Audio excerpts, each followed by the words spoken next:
ఇక డీటెయిల్స్ చూస్తున్నాం. బ్రిటన్ రాజు king Charles III cancer బారిన పడ్డారు. ఈ విషయాన్ని బకింగ్హామ్ ప్యాలెస్ వెల్లడించింది. చార్లెస్కి ఇప్పటికే చికిత్స మొదలైందంటూ తెలిపింది. అయితే అది ఏ రకమైన క్యాన్సర్ అన్నది మాత్రం ఇంకా వెల్లడించలేదు.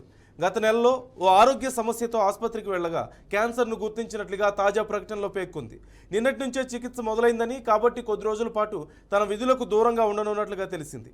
వీలైనంత త్వరగా కోలుకొని ప్రజల ముందుకు రావాలనే సానుకూల దృక్పథంతో చార్లెస్ ఉన్నారంటూ వివరించింది.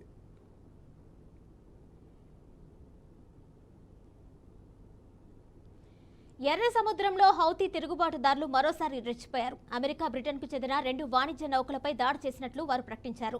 అమెరికా నౌక స్టార్ నాసియాపై తొలి దాడి చేశామని హౌతీ ప్రతినిధి యహ్యా సరే తెలిపారు.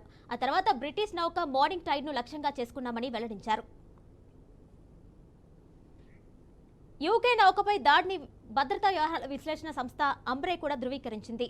హౌతీ రెబల్స్ ఆధీనంలోని హోయిడాకు పోర్టు నుంచి జరిపిన దాడిలో మార్నింగ్ టైడ్ స్వల్పంగా దెబ్బతిన్నట్లు పేర్కొంది. సిబ్బంది ఎవరూ గాయపడలేదని వెల్లడించింది. బార్బడోస్ పతాకంలో వస్తున్న ఈ నౌక బాబ్ ఎల్మడ్డేబ్ దాటగానే వేగాన్ని పెంచిన హౌతీలు టార్గెట్ చేసుకున్నారని తెలిపింది. యాంటీ ఫిష్ మిసైల్తో దాడి జరిగినట్టు తెలుస్తుంది. ఈ నౌక బ్రిటన్లో పురాడినో కంపెనీకి చెందినదిగా గుర్తించారు.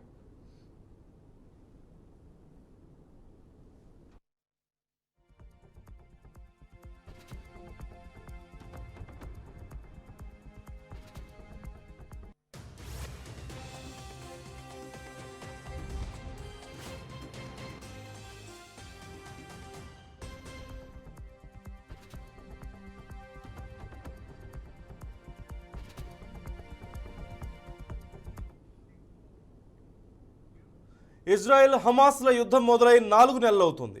అక్టోబర్ 7న హమాస్ దాడులతో ఉలిక్కిపడ్డ ఇజ్రాయెల్ ఉగ్రవాదుల ఏరవేతే లక్ష్యంగా గాజాపై విరుచుకుపడుతోంది. దీనికోసం పాలస్తీనీయులు తమ ప్రాంతాలను ఖాళీ చేయాలంటూ ఆదేశిస్తోంది.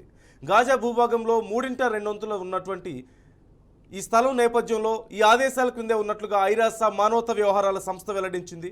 యుద్ధానికి ముందు అక్కడ 17 లక్షల మంది నివసించేవారని, మొత్తం జనాభాలో వారు 77% అంటూ పేర్కొంది.